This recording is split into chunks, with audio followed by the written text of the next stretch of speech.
मुनि श्री निर्णय सागर जी महाराज के सानिध्य में आज दिगंबर जैन समाज रायसेन द्वारा एक विमान उत्सव का कार्यक्रम रखा था।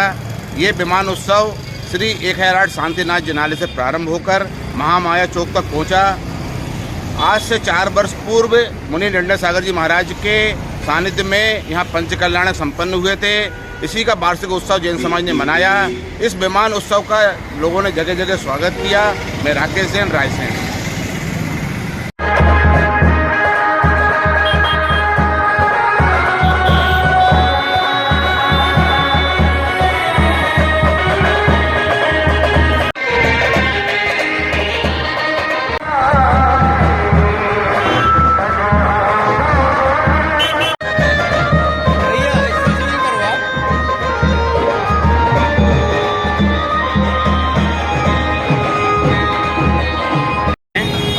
जिलाने का वार्षिक उत्सव था।